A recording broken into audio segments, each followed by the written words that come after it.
경제브리핑 불편한 진실이 여러분의 확실한 두통 치료제가 되어드리겠습니다. 경제 뉴스가 연예 뉴스처럼 쉽게 들리는 그날까지 경제브리핑 불편한 진실.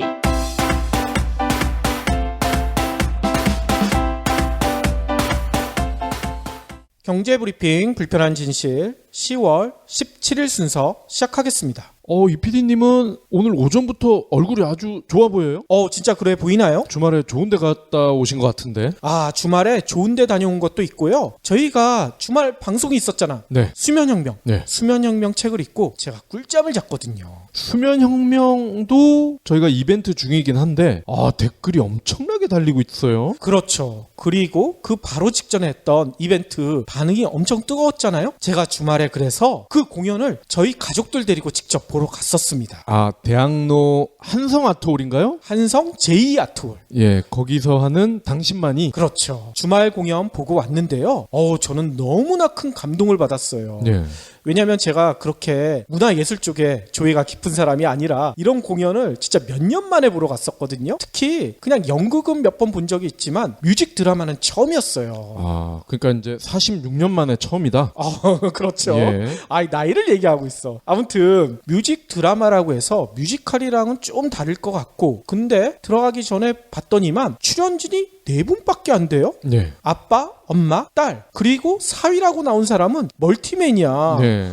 그래서 4분이서 뭘 할 수 있을까?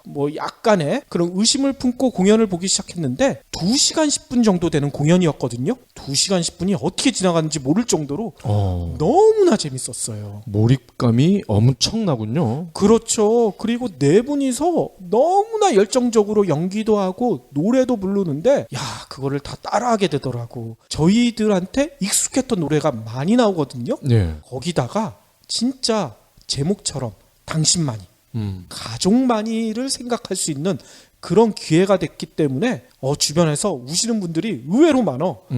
저희 어머니도 우시더라고요. 아버지 생각이 나시나 봐. 슬픈 내용은 아니잖아요. 슬픈 내용은 아닌데 진짜 처음 연애했었을 때, 또 결혼했었을 때, 또 결혼하고 난 다음에 부부싸움도 많이 하고 안 좋은 일도 생기고 그거를 극복해가는 과정이 거기 다 담겨 있거든요.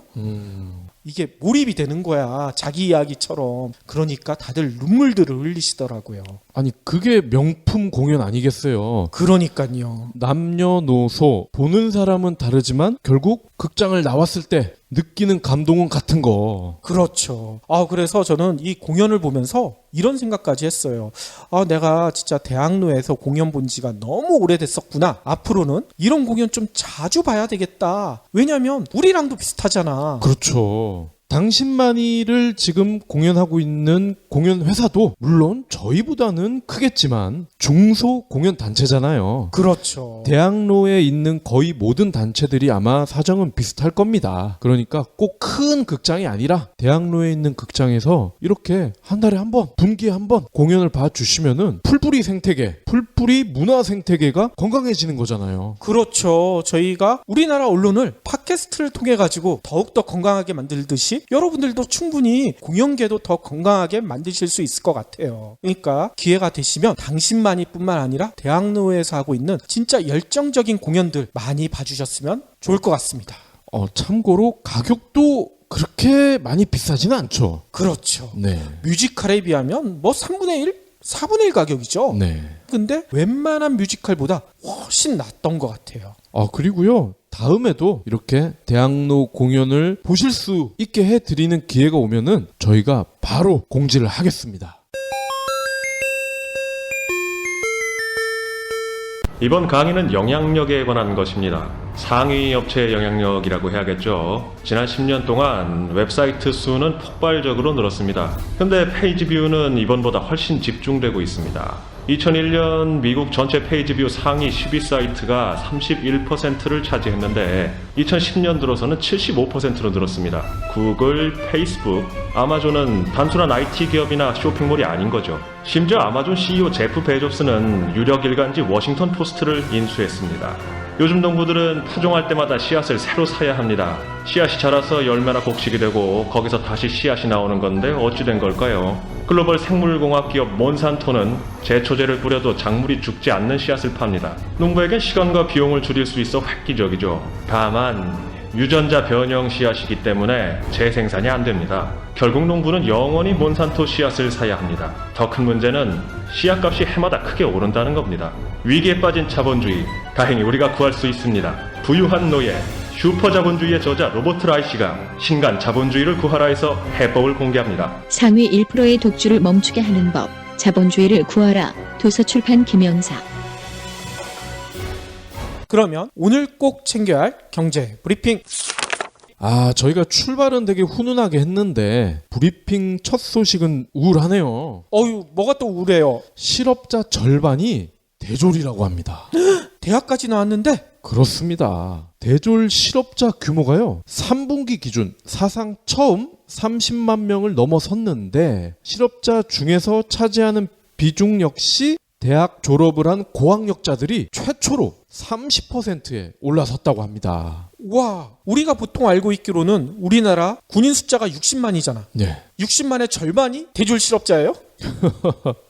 오늘 통계청이 밝혔는데요. 3분기 기준으로 실업자가 모두 몇 명인고 봤더니 100만 명이 조금 안 돼요. 우와, 이렇게 많아요? 98만 5천 명인데 이 중에 32%, 31만 5천 명이 4년제 대학 이상 졸업자로 집계가 됐어요. 아이고. 대졸 실업자 규모가 3분기 기준으로는요, 1999년 통계 작성 이래 처음 30만 명을 넘어섰다고 합니다. IMF 위기가 끝나고 얼마 되지 않은 99년 3분기 전체 실업자가 133만이었거든요. 근데 이때만 해도 4년제 대학 졸업자는 전체 비중을 따졌을 때 12%밖에 안 됐대요. 그랬군요. 그런데 지금은 30%잖아. 이야. 그러니까 고학력자들이 얼마나 많이 놀고 있는지를 알 수가 있는 거죠. 그런데 더 심각한 것은 여기에 전문대 졸업자를 포함할 경우에는요, 3분기 전체 실업자 중에 대졸자 비중이 약 45%까지 올라간다는 겁니다. 아니, 대학을 나왔는데도 이렇게 실업자가 돼버리면 이거 어떻게 하란 얘기예요? 특히 우리나라는 대학 가는 이유가 취직이잖아. 뚝 까놓고 얘기해서. 그러니까요. 근데 둘 중에 하나가 논다? 이 대학의 의미가 많이 달라져야 될 것 같아요. 삼성전자 갤로트 세븐에 대한 기사가 끊이질 않고 있죠. 네. 근데 좋은 쪽이 아니라 나쁜 쪽 기사가 계속 끊이지 않고 있어요. 뭔 얘기냐면 전 세계 항공사들 중에 갤로트 세븐을 아예 가지고 타지 못하게 하는 그런 항공사가 점점 늘어나고 있어요. 터지니까. 그러니까요. 일단 어디가 그런가 봤더니만요, 일본 항공사 중에 전 일본 공수란 데가 있죠. 네. ANA라고 하는데요. 여기는요, 일본 국토교통성의 지시에 따라 갤로트 세븐을 항공기 수송에 하지 못하도록 금지를 시켜버렸다고 홈페이지를 통해서 공고를 냈다고 합니다. 그 전에 일본 항공이죠.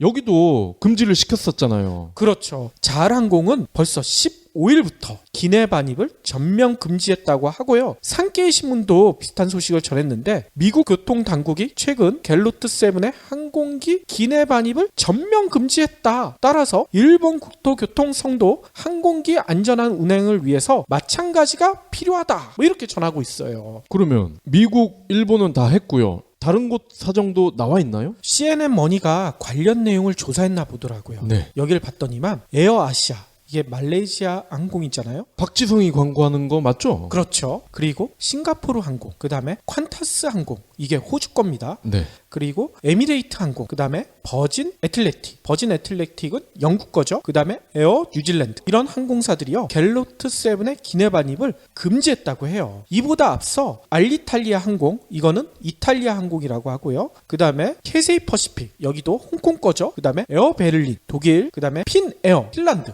여기도 갤로트 세븐의 기내 반입을 전면 금지했다고 합니다. 우리가 직항으로 갈 수 있는 곳은 거의 다 금지가 됐다고 보면 되겠네요. 그렇죠. 거의 우리가 주로 이용하는 항공사는 다 금지가 된 거죠. 그러면 이건 뭐겠어요? 앞으로는 갤로트 세븐을 들고 타면 요 자칫 테러범 취급을 당할 수도 있다. 이런 얘기잖아요. 네. 이 꼴 당하기 싫으면 공항에다가 맡기고 가라. 그거잖아요. 그렇죠. 그래서 벌써 이런 내용도 나오더라고요. 갤로트 세븐을 타고 해외 출장을 나갔는데 돌아오려고 보니까 이게 기내 반입이 금지가 돼버린 거예요. 그쵸. 이분들 갤로트 세븐 어떻게 해?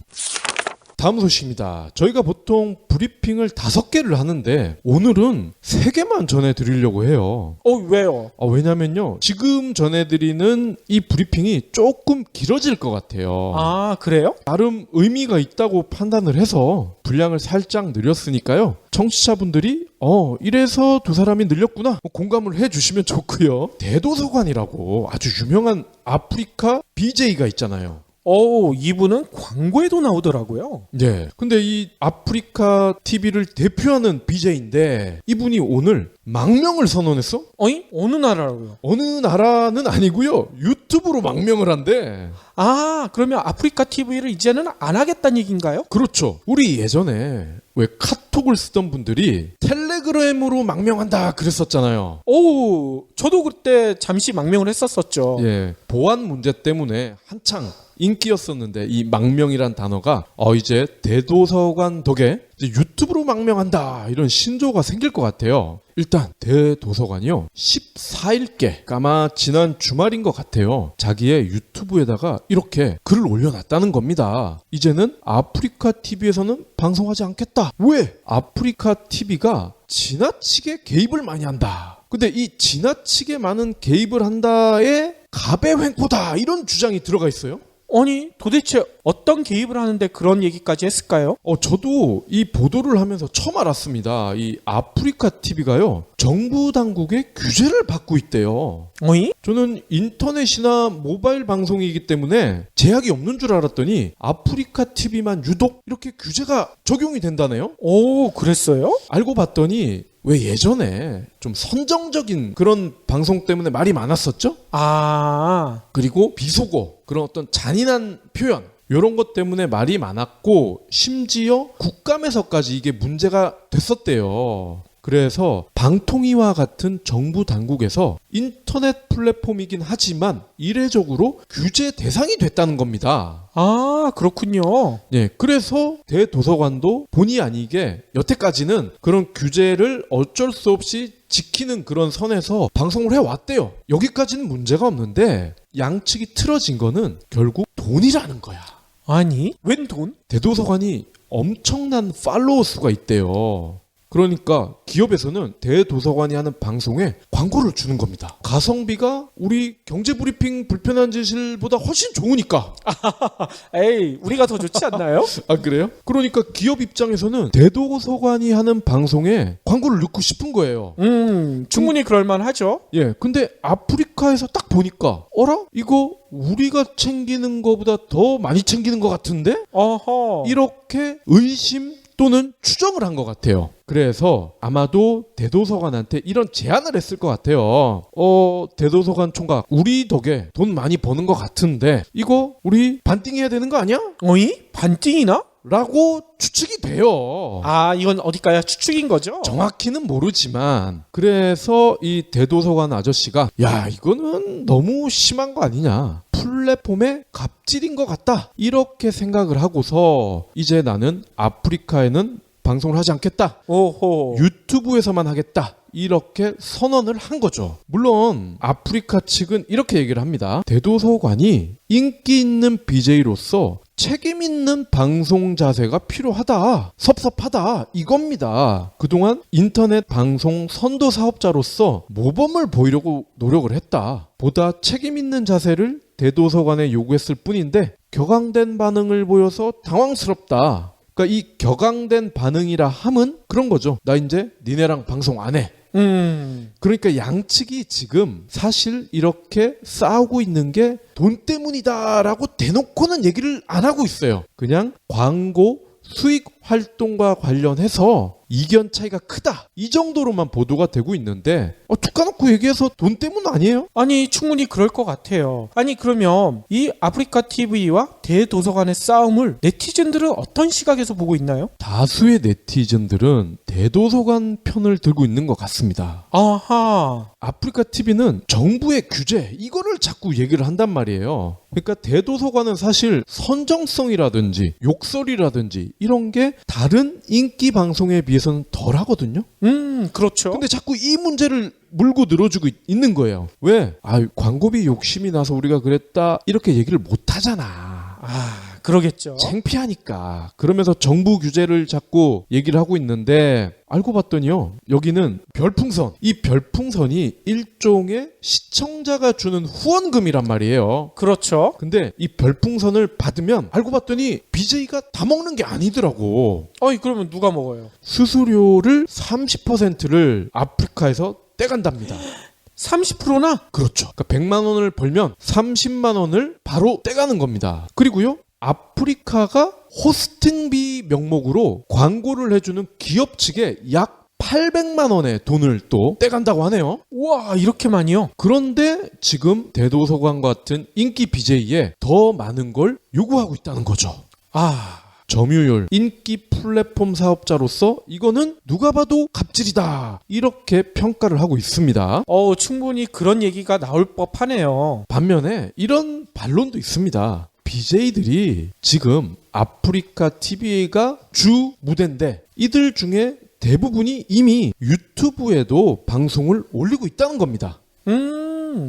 그런데 유튜브 망명이니 어쩌니 이게 어불성설이다. 그동안 아프리카에서 별풍선으로 받는 그런 이익 그리고 유튜브 플랫폼으로 들어오는 광고 수익 그러니까 광고 수익 플러스 별풍선 수익을 나름 받고 있었는데 이제 와서 돈을 좀 더 내라고 했더니 유튜브로 망명한다. 이거 너무 속 보이는 거 아니냐? 이런 반론도 있긴 합니다. 그렇군요. 아무튼 아프리카 TV가 인기가 많긴 많지만 아직도 뉴 미디어잖아요. 네.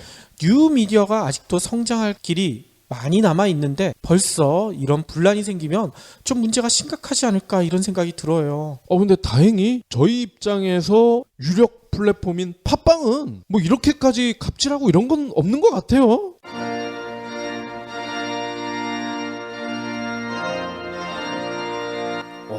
오늘 결혼식 정말 특이하네. 신랑 신부가 같이 들어와. 다 이유가 있지. 이유? 신부의 아버지가 신랑에게 손을 건네주는 이 시기 실은 여성을 소유물로 보는 잘못된 관행이거든.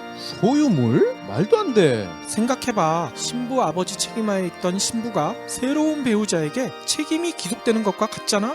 듣고 보니 그러네. 근데 요즘은 여성들 위상이 많이 높아졌잖아. 대통령도 여자고 이런 관행이 더는 없을 듯한데? 그럼 질문 하나. 만일 남성이 여성을 때렸다면 어떤 법적 처벌을 받을까? 폭력이니까 형사재판으로 가겠지? 그럼 맞은 여성이 폭력 남성의 아내라면? 글쎄, 그거야... 쉽게 대답하기 힘들 거야. 여성을 소유물로 보기 때문에 가정법원에 보내진다고. 가정법원? 말도 안 돼. 바로 남성다움을 강요하는 맨박스 때문이지. 남자는 강해야 하고 여성을 보호해야 한다는 잘못된 사고. 이런 편견을 깨부셔야 행복해질 수 있다고. 소중한 우리 딸들을 위해서라도 말이야. 그럼 우리는 어떻게 해야지?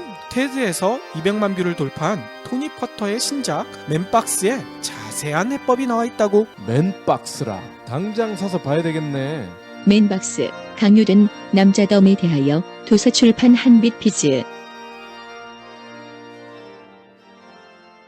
그러면 오늘의 섹션 시작할 텐데요. 오늘은 외신 이야기를 드릴까 하는데 외신에 우리나라 얘기가 너무 많이 나오고 있어요. 네. 뭔 얘기인지 아시겠죠? 삼성 얘기군요. 그렇죠. 아까 우리 브리핑 시간도 말씀드렸듯이 갤로트 7 사태에 대해서 외신들이 너무나 뜨거운 반응을 보여주고 있거든요. 외신도 그렇고 국내 언론도 갤로트 얘기가 빠지지가 않고 있잖아요. 그래서 제가 지난 주말에 만났던 분은 이런 얘기까지 하더라고요. 이러다 삼성 망하는 거 아니야? 이런 걱정을 하더라고요. 걱정까지 시기나. 그분은 상당히 걱정을 많이 해요. 왜냐면 삼성 관련된 일을 하고 계시거든. 그래요? 삼성 직원은 아닌데. 아무튼 이렇게 걱정하는 분들이 생기는 이유가 있죠. 여러분들도 다 알다시피 갤로트 7은 원래 출시 당시에 이런 평가를 받았잖아요. 애플의 아이폰 시리즈를 완벽하게 제낄 수 있는 비장의 무기다. 네. 이런 평가를 받았잖아. 근데 나온 지 한 달도 되지 않아서 이게 폭발해버리고 이 폭발 사태가 파장이 줄어들기는커녕 갈수록 확산되고 있고, 또 얼마 전 언론에선 이런 얘기 나왔죠. 요번 사태로 인한 리콜이라든지 여러 가지 비용이 들어가는 게 무려 7조 원에 달할 것이다.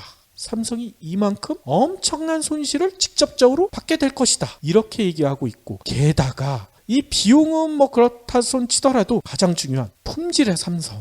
네. 이 품질의 삼성이라는 브랜드 이미지가 엄청난 상처를 입었다. 이거는 돈으로 환산하기도 힘들다. 이런 지적까지 나오고 있죠. 사실 근데 제가 볼 때 삼성 수뇌부의 가장 큰 우려는 이재용입니다. 그렇죠. 아버지가 지금 병원에 누워 계신데 실질적인 1인자 역할을 올해 하기 시작을 했단 말이에요. 그래서 첫 야심작이 갤로트 7인데 나왔을 때는 이재용비 어천가였단 말이야. 모든 언론들이 이 용비 어천가가 이성계 일가를 위한 게 아니요. 이재용을 위한 거였는데 한 달 만에 이렇게 됐다. 이게 뭡니까? 이재용의 리더십 이거 어떻게 봐야 되냐? 믿어도 되나? 이런 의심을 갖기 시작하게 된다는 겁니다. 외부에서 봤을 때. 그렇죠. 그런데 이런 분들의 더 큰 걱정이 있죠. 뭐냐면요. 우리나라는 삼성공화국으로 불려왔잖아. 네. 만약에 이재용의 리더십이 흔들리고 삼성도 진짜 아까 걱정처럼 망하기 일보 직전까지 몰리게 되면 그러면 코리아는 어떻게 되느냐. 한국 경제가 어떻게 되느냐. 이게 가장 큰 걱정이란 얘기인 거죠. 그래서 오늘과 내일 방송은요. 삼성 갤로트 7 사태로 인해서 한국 경제가 어떻게 될 것인지 짚어볼까 합니다. 네. 일단 외신과 국내 언론이 갤로트 7 사태를 보는 시각이 너무나 달라요.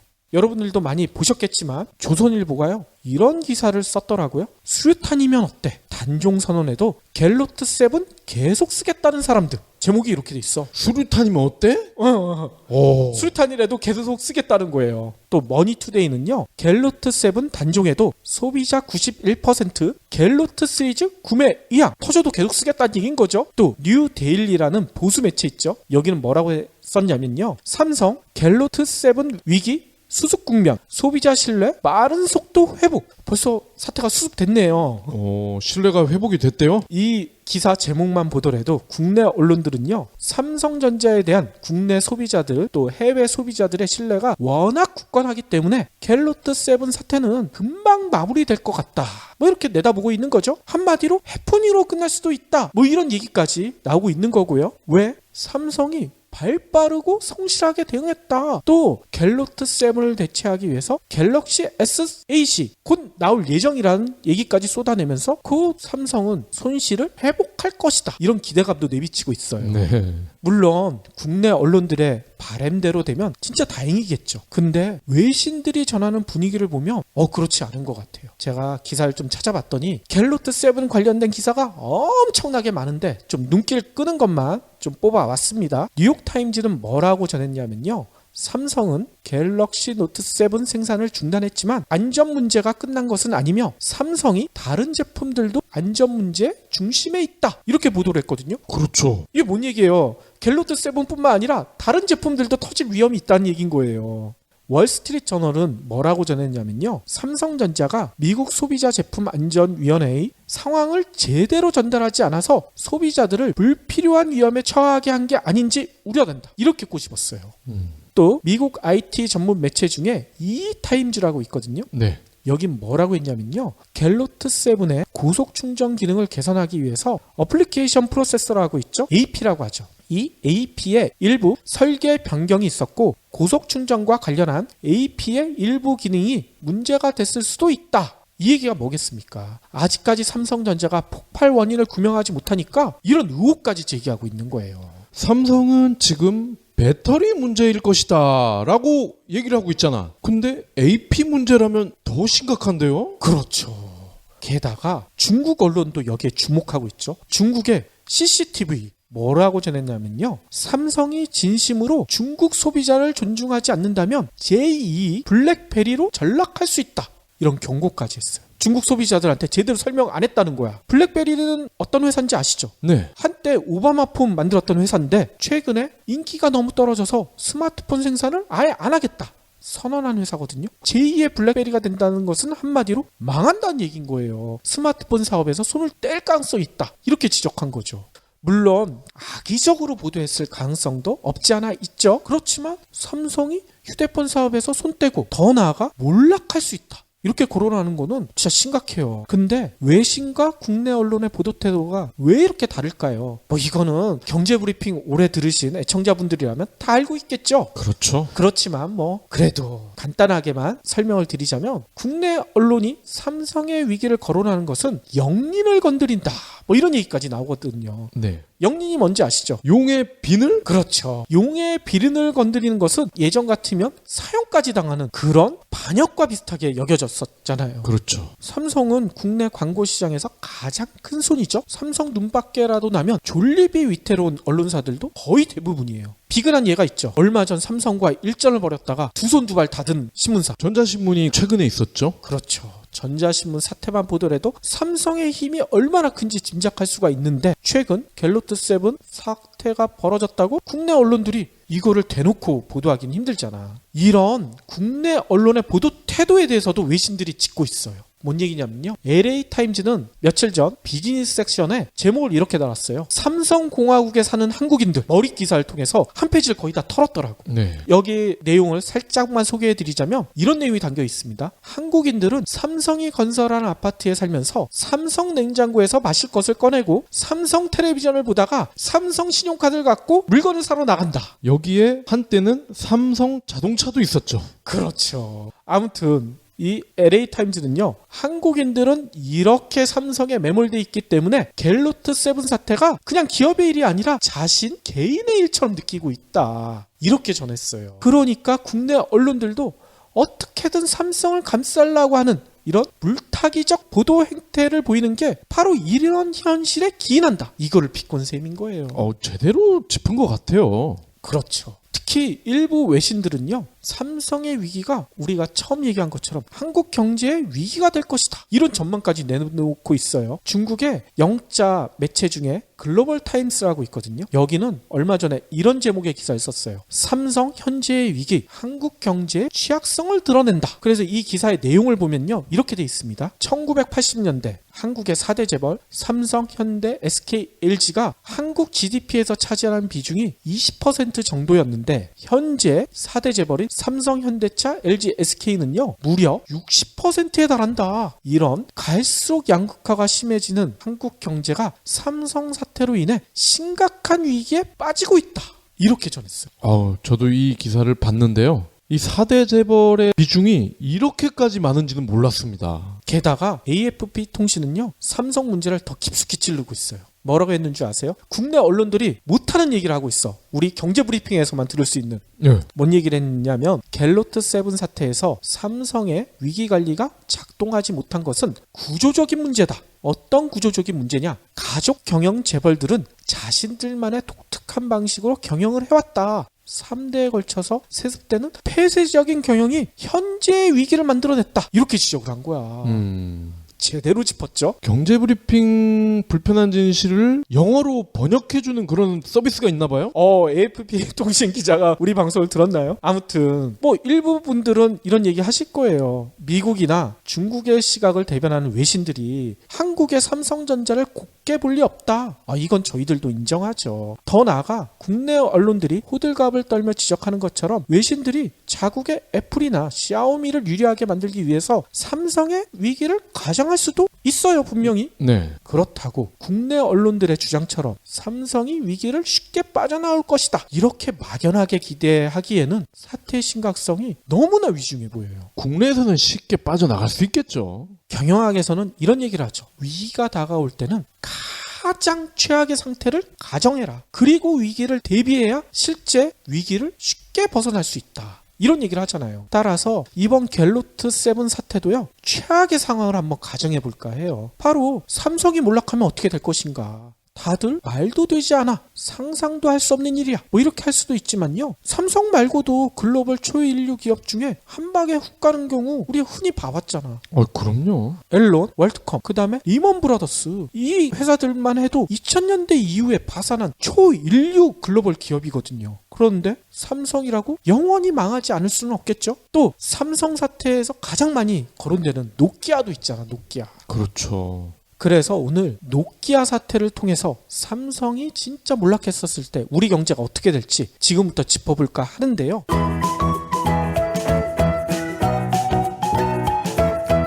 노키아는 많은 분들이 알고 계시듯이 핀란드 경제의 자랑이었잖아요. 갤로트 세븐 사태가 있기 훨씬 전에는 삼성보다 훨씬 잘 나갔던 기업이거든요. 자료를 찾아보니까요. 세계 휴대폰 시장 1위를 아주 오랫동안 지켜왔는데 몇 년 지켰는 줄 아세요? 10년 넘게 했나요? 무려 13년. 그래서 휴대전화와 관련된 특허, 기술 이런 게 노키아가 많은 거군요. 그렇죠. 삼성전자가 스마트폰 시장 1위에 올라선 게 몇 년 안 되잖아. 노키아는 무려 13년 동안 세계 휴대폰 시장 1위였어요. 게다가 보통 노키아가 몰락했었을 때 노키아는 너무 자만했어. 혁신도 안 했을 거야. 보통 이렇게 생각하잖아요. 네. 아닙니다. 일반인의 오해와 달리 혁신도 게을리하지 않았어요. 특히 13년 동안 정상에 오른 이후에도 천문학적인 자금을 R&D에 투입했거든요. 끊임없이 혁신했다는 거예요. 역설적이게도요. 스마트폰 시장의 도래를 가장 먼저 인식한 것도요. 애플이 아니라 노키아였어요. 노키아가 먼저 스마트폰 내놨었거든. 이런 덕분에 노키아의 매출액은요. 한때 핀란드 GDP의 4%에 달해서 절대적이었다는 얘기인 거죠. 참고로 삼성전자 GDP 점유율은요. 4.7%. 둘 다 사네? 그렇죠. 그래서 다시 노키아 얘기로 돌아가면요. 노키아가 이렇게 잘 나갔었을 때는 세계는 핀란드를 두고 단일 기업 경제 체제다. 이렇게 불렀거든요. 네. 그럼 우리나라도 단일 기업 경제 체제인 거야. 그런데 노키아만 하더라도 핀란드 기업인 거를 누구나 알죠. 근데 삼성은 의외로요. 일본 기업으로 아는 사람이 꽤 돼요. 그렇죠. 이거 어떻게 된 거야? 맞습니다. 그것도 문제죠. 아무튼 노키아가 이렇게 혁신도 많이 했고 R&D에도 투자를 많이 했고 무려 13년 동안 1위를 지켜왔는데 왜 노키아가 망했을까? 문제는 스마트폰 시대가 도래할 것이라는 것도 먼저 알았지만 스마트폰 세상이 이렇게 빨리 오리라고는 생각을 못했다는 거예요.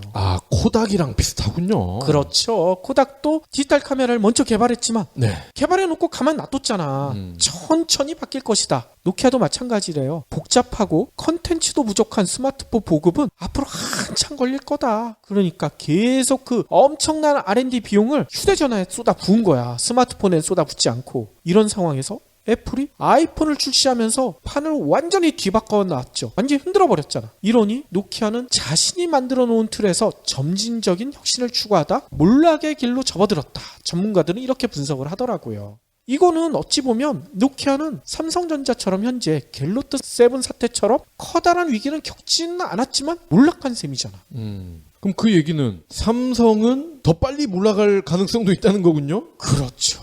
문제는요. 노키아가 몰락한 다음에 핀란드 경제 상황입니다. 국내 언론들은요. 최근 들어서 핀란드 경제 성장률이 추락했다고 일제히 전하고 있어요. 왜 전할까요? 삼성 망하면 우리도 똑같이 되니까 삼성 망하지 않게 해야 된다. 이걸 얘기하고 싶어서 그런 것 같아. 그러면서 노키아 몰락 충격에서 핀란드가 벗어나지 못하고 있다. 이런 르포 기사도 전하고 있어요. 네. 삼성은 어떻게든 살려야 하겠다. 국내 언론들이 이런 충절을 보이고 있는 것 같아요. 자기네 입장에서는 충분히 그럴 수 있을 것 같아. 삼성이 망하면 언론사는 망할 거야, 진짜. 그러니까요. 그런데 국내 언론들이 지적하는 것처럼 핀란드 경제가 진짜 망가졌을까요? 국내 언론들은요. 이런 핀란드 경제 상황 정할 때 숫자를 하나 들어. 경제 성장률이 떨어졌다. 그러니 망한 거 아니냐? 실제로 통계 수치를 제가 다 찾아봤어요. 그랬더니 핀란드 경제의 성장률이 침체한 것은 맞아. 침체를 아직도 벗어나지 못했어요. 2012년에는 마이너스 1.4%, 2013년에는 마이너스 0.8%, 2014년에도 마이너스 0.7%, 지난해 2015년 들어서 0.5%. 지난해 들어서야 살짝 성장을 했어. 형편없잖아. 진짜 국내 언론들이 정하는 것처럼 이 정도 경제 성장률이 추락하면 나라가 절단나야지 정상 아니에요? 근데 경제 성장률이라는 것은 그냥 병원으로 치면 외과 의사가 진단하는 거잖아. 그렇죠. 내과 의사가 진단하는 건 또 다를 수 있잖아요. 맞습니다. 아니 우리 상식으로는 경제 성장률이 이렇게 추락하면 당연히 국민들의 삶을 나타낼 수 있는 지표 중에 1인당 국민소득이나 국민들의 삶의 질 이것도 추락을 해야지 정상이잖아요. 네. 근데 제가 자료를 찾아봤더니만요. 놀랍게도 핀란드의 1인당 국민소득이나 삶의 질은 끄떡이 없어. IMF 기준으로요. 2016년 핀란드의 1인당 GDP가 얼마인 줄 아세요? 43,400여 달러. 와. 세계 16위예요. 우리는 2만 대인데?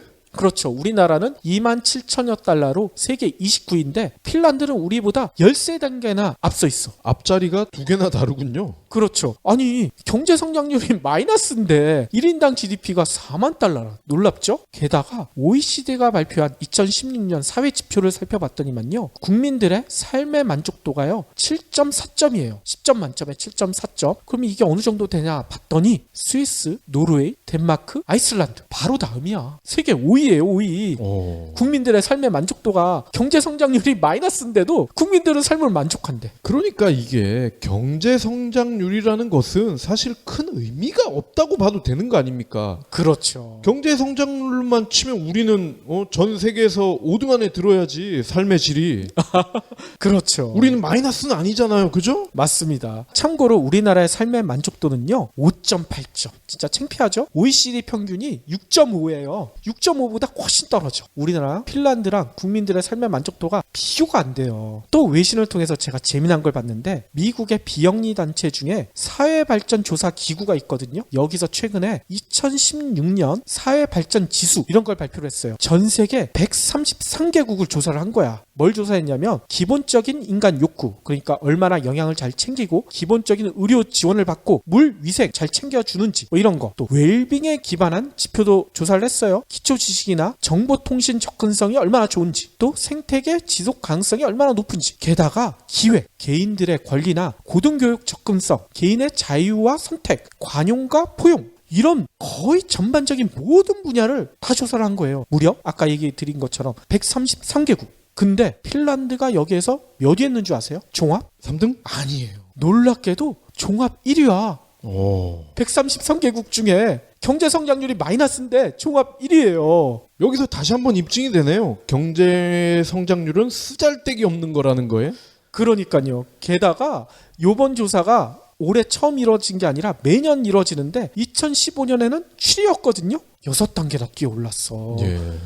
경제 성장률이 2015년에는 겨우 0.5%밖에 안 되는데 6단계를 뛰어 올라서 1위. 아니 이 정도면은 핀란드 사람들이 우리가 우리나라를 가르쳐 헬 조선이라는 걸 안다면 얘들은 해분 핀란드네. 그러니까 말이에요. 해분 핀란드. 진짜 이 수치가 뭘 나타낼까요? 노키아가 몰락하면서 핀란드 국가 경제는 흔들렸죠. 경제 성장률이 침체했으니까. 그렇지만 국민들의 삶의 변화는 전혀 없고 오히려 나아지고 있다는 걸 보여주거든요. 곰곰이 이유가 뭔가 제가 내린 결론은 이겁니다. 아까 노키아는 전 세계로부터 단일 경제로 불렸다고 했잖아요. 근데 단일 경제가 다변화된 경제로 변하니까 오히려 경제 체력이 증가한 게 아닌가. 이걸 한마디로 다이어트랑 비교해보면 쉽게 이해가 가실 것 같아요. 진짜 몸집만 이렇게 뚱뚱했던 사람이 운동과 다이어트를 해서 군살이 빠져버렸어. 근육이 늘어났어. 체력도 늘어났겠죠. 핀란드 경제가 바로 그렇게 된 게 아닌가 이런 생각이 들어요. 저는 야구에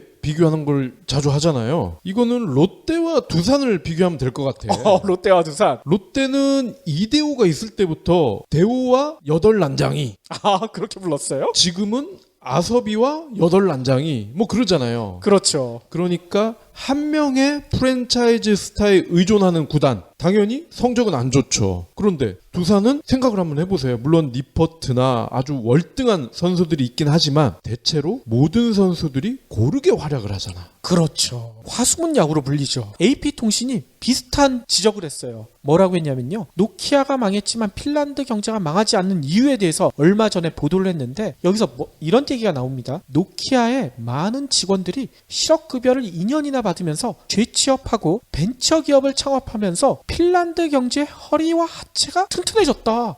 근육이 늘어났다는 얘기인 거지. 셋업맨들이 빵빵해졌다. 그렇죠. 게다가 여러분들 아시죠? 앵글리버드. 예. 그 다음에 클래시 오브 클랜. 이게 다 핀란드산 게임 아닙니까? 로비오 그리고 슈퍼셀. 그렇죠. 이 핀란드산 게임들이 대박을 터뜨리니까 신생 게임 개발 회사들이 핀란드에서 엄청나게 활약을 하고 있는 거예요. 핀란드 경제에 에너지를 불어넣고 있는 거죠. 따라서 AP는 마지막에 이런 평가를 해요. 공룡 기업이었던 노키아에 비하면 미미한 수준이지만 노키아의 빈자리를 작고 빠른 벤처기업들이 메꾸면서 핀란드 경제 체력은 오히려 더욱 강해졌다. 너무나 놀랍지 않아요? 의외네요. 노키아가 망해서 핀란드도 망할 줄 알았더니 오히려 국민의 삶은 더 윤택해졌다. 그렇죠. 그러면은 삼성이 망해도 우리도 그럴 수 있다. 뭐 그런 말씀을 하실 거라고 예상이 됩니다.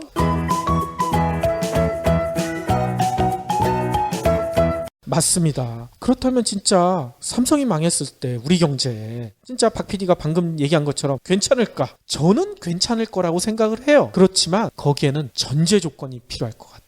뭔 얘기냐면요. 지금 당장 삼성이 망한다? 이거는 진짜 나라가 위험해질 가능성이 있죠. 그런데 삼성이 망해도 우리가 살 수 있는 길이 있습니다. 어떻게 해야지 살 수가 있을까요? 갤로트 세븐 사태가 벌어지기 한참 전에 재미난 제목의 책이 하나 나온 게 있어요. 삼성전자가 몰락해도 한국이 사는 길, 이런 책이 있거든요. 네. 이 책은 누가 쓰셨냐면요. 삼성 위기론을 끊임없이 얘기했던 박상인 서울대학교 행정대학원 교수가 쓰신 책이거든요. 이 책에는 이런 주장을 하고 계세요.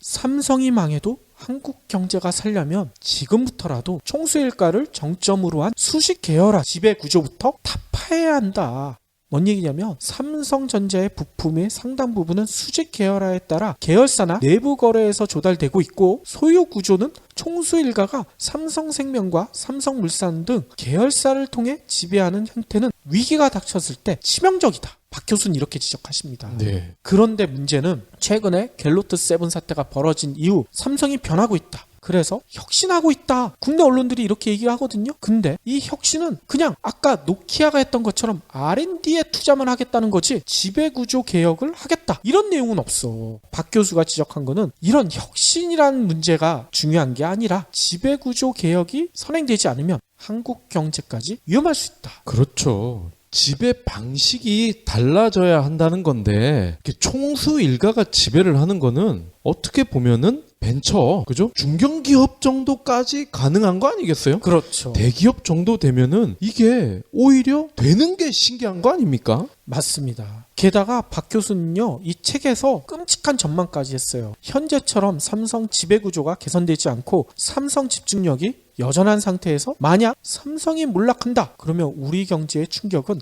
IMF 때보다 더 클 것이다. 이런 얘기를 해요. 시뮬레이션을 돌려봤더니 스마트폰 판매 부진 등으로 삼성전자 주가가 최전성기 대비 70%가 하락하게 되잖아요. 그러면 삼성그룹 지배체제의 핵심 고리인 삼성생명, 삼성물산 주가도요. 각각 70%, 63%가 급락하게 된대요. 네. 그러면 하청업체들이 줄 도산할 것이다. 게다가 가장 큰 문제는 삼성전자의 최대 주주가 있죠. 국민연금. 국민연금이 무려 19조 원에 달하는 손실을 보게 되면서 무너질 수도 있다. 국민연금이 무너지면 또 여파가 어디까지 미치겠습니까? 우리나라 은행들도 부실을 피할 수가 없게 될 것이다. 이런 얘기를 해요. 그리고 우리가 국민연금 받을 나이가 돼도 못 받을 가능성이 크다는 거 아닙니까? 그렇죠. 박 교수는 이런 지적도 하십니다. 한국 경제가요, 노키아 리스크를 극복했던 핀란드와는 전혀 다른 상황이다. 핀란드는 삼성처럼 재벌 지배구조가 없었기 때문에 창조적 파괴로 살아남을 수 있었지만 삼성은 아직도 총수 일가의 말 한마디에 그룹 전체가 휘둘리고 있다. 이런 상황에서 우리나라가 살아남기가 힘들 가능성도 있다. 이런 지적을 하시는 거죠. 네. 실제로 블룸버그가요, 최근에 이런 보도를 했었어요. 갤로트 세븐 사태를 언급하면서요, 막강한 권한을 휘두르던 이재용 부회장의 리더십에 금이 가기 시작했다. 설명을 이렇게 붙여놨습니다. 삼성의 관련 부서 임원들 가운데 아무도 잡스 시절 애플의 팀쿡과 같은 권위를 갖지 못하고 있다. 이 얘기가 뭐겠습니까? 한마디로 애플은요, 스티브 잡스 시절부터 관리의 대가인 팀쿡을 2인자로 키우면서 리스크를 관리해왔는데 삼성은 그냥 세습체제 아니에요. 2인자가 없는 일방 독주를 하다 보니까 위기를 맞았다. 이런 지적인 거죠. 그래서 박 교수는 이런 구체적인 해법도 내놓더라고요. 그러면 핀란드처럼 다시 일어서려면 한국 경제가 어떻게 해야 되느냐. 이스라엘의 경제력 집중법처럼 기업의 소유 지배 구조를 개선하고요. 금산 분리를 철저히 하고 경제력 집중 우려 기업의 참여 자격 위원회를 설립하는 등 지금 당장 이런 조치부터 실행해야 한다. 이렇게 주장하고 있습니다. 네. 물론 현 시점에서요. 삼성이 갤로트 세븐 사태를 잘 마무리하고요. 오래오래 1등 기업으로 살아남는다면 가장 좋은 시나리오일 수도 있을 것 같아요. 그렇지만 영원한 1등이 존재할 수 있을까요? 국내 언론들의 지적처럼 혁신만 잘하면 갤로트 세븐 사태에서 삼성이 벗어날 수가 있을까요? 역사적으로 봐도요. 영원할 것만 같던 로마도 몰락의 길을 피할 수가 없었잖아.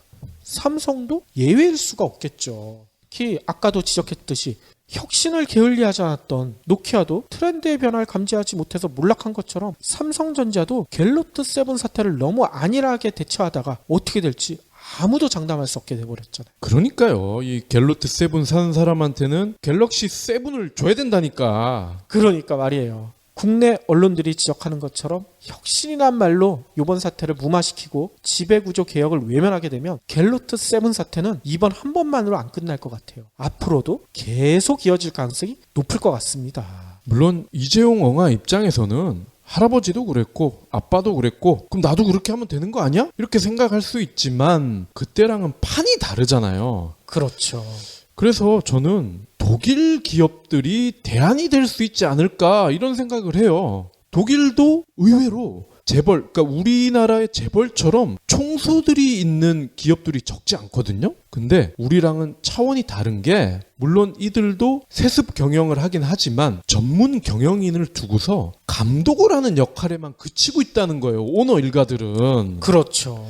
BMW, 벤츠 다 마찬가지 아닙니까? 젠하이저 이런 데가 다 오너 가문들이 세습으로 그 소유권을 인계를 받고 있지만 이들은 그저 감독하는 역할만 하고 있다는 겁니다. 그렇죠. 요번 노벨 경제학상을 받으신 하트 교수와 랜드스톤 교수도 그런 지적을 하셨잖아요. 가족주의 경영이 좋을 수도 있다. 단 투명성이 제대로 담보된다면 삼성전자가 그 말을 꼭 새겨들어야 될 것 같아요. 지금까지 요약을 해보자면요. 국내 언론들이 호들갑 떠는 것처럼 삼성이 몰락한다고 우리 경제가 바로 망하지는 않을 것 같아요. 오히려 체력이 더 강해질 수도 있죠. 그렇지만 아까 설명드렸듯이 여기엔 전제 조건이 필요합니다. 삼성이 창조적 파괴를 해야 된다는 얘기인 거죠. 이런 점에서 제가 생각하기에는 갤로트 7 사태가 한국 경제에 천운일 수도 있을 것 같아요. 네. 뭔 얘기냐면 노키아처럼 위기를 느끼지 못하고 있다가 몰락하면 충격파가 엄청날 수도 있잖아. 근데 갤로트 7 사태로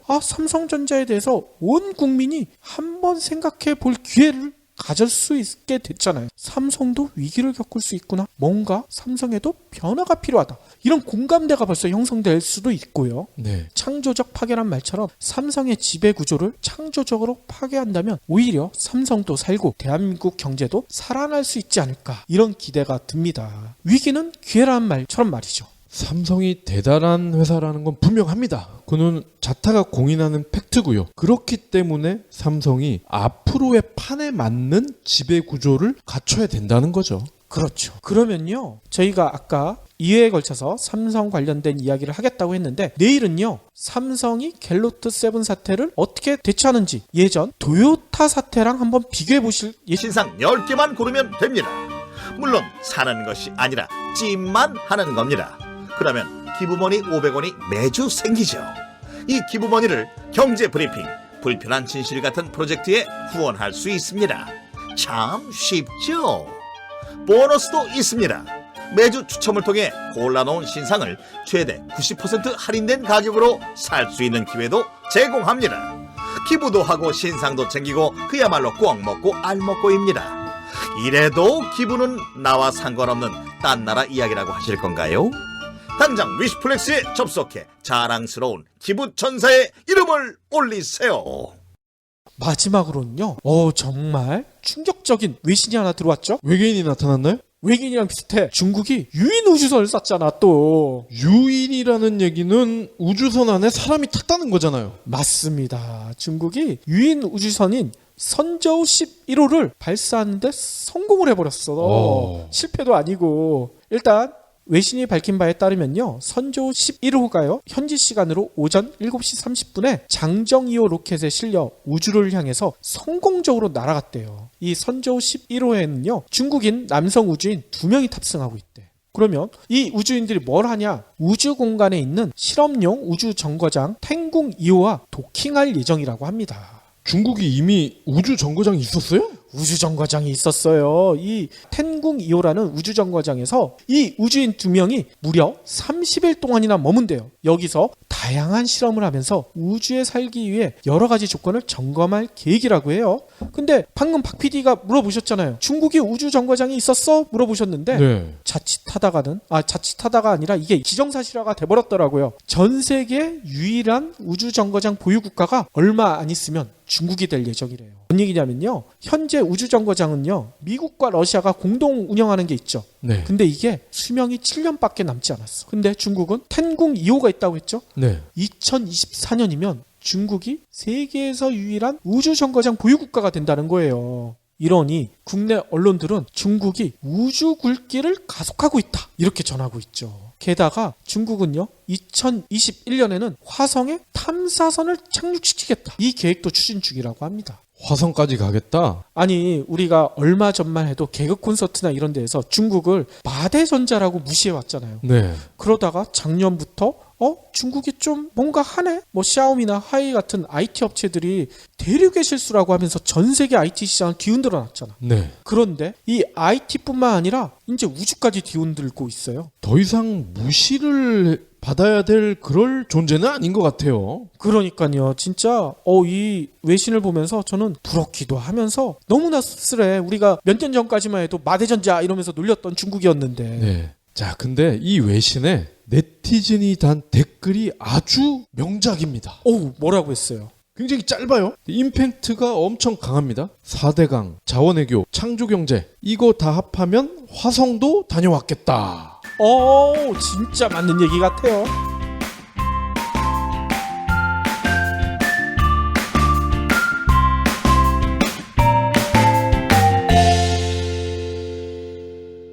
경제브리핑 불편한 진실 완수해주셔서 감사합니다. 하트 2첩, 댓글 남기기, 계좌 후원 등 다양한 방법으로 힘을 보태주세요. 계좌 정보는 경제브리핑 팟빵 공지 코너에 있습니다. 여러분